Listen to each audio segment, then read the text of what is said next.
Hello, and welcome to the Smart Inclusion Podcast, where we connect the dots between investing in people, investing capital, and preserving the planet. Each episode brings you powerful stories from thought leaders like women, indigenous people, and unsung heroes who are driving the global energy transition forward. This podcast ties together the complex threads of sustainability, showing how the public can engage with new opportunities in energy transition and invest in their communities. Whether you're interested in the future of energy, climate change, sustainable investing, or understanding why these changes matter to you, Smart Inclusion delivers insightful conversations that break down what's happening, what's on the horizon, and how you can be part of this transformational movement. I'm your host, Todd Q. Adams.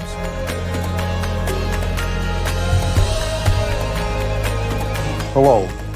In today's Thought Leadership series on equity economics, this is all about our clean energy transition, our global clean energy transition, and the huge workforce gap that we have. Well, I'm going to touch on a few things today. One is why we need to be inclusive to have a successful energy transition.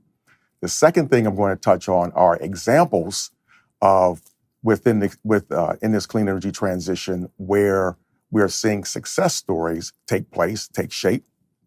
Third, I'm going to bring it home also into local Texas, where we are in Houston, Texas, and why Houston, Texas is also a leader in the global clean energy transition, and also unlocking $2 trillion of the Inflation Reduction Act and the Infrastructure Investment and Jobs Act funding, specifically as it relates around Justice 40. I'll explain Justice 40 as we roll through. First thing is, did you ever notice that pretty much throughout, when you look at the energy and utility sector, when you look at the oil and gas sector, or broadly when you look at the technology sector, usually you see a disproportionate number of men in these sectors. And oftentimes you see few women, and oftentimes fewer women in technical positions and positions of leadership. You also see even fewer people of color, people like me, in these spaces. And also when we look at our future generation, our Gen Z population and Gen Z folks, they are right now, 48% of Gen Z people are diverse.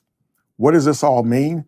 This all means that we have to tap into the power of all of us to ensure a successful energy transition.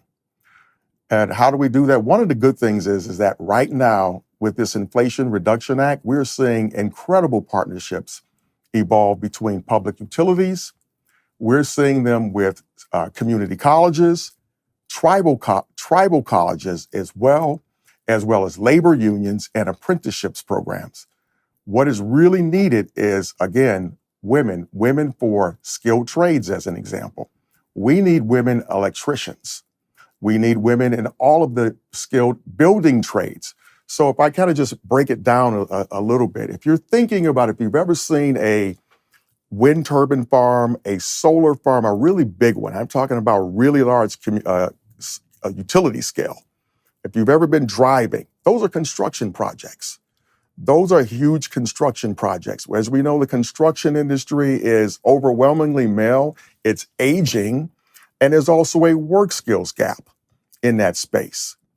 That is something that is really needed to help to bring equity in this space and ensure a successful energy transition. That's an incredible example. Same thing with solar farms and also energy storage. These are examples that may not necessarily be household names today.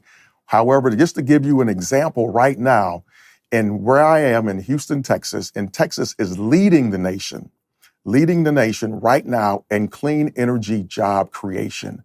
100,000 jobs have been created over the last 2 years, according to Fortune magazine, adding $15 billion of gross domestic product and economic development.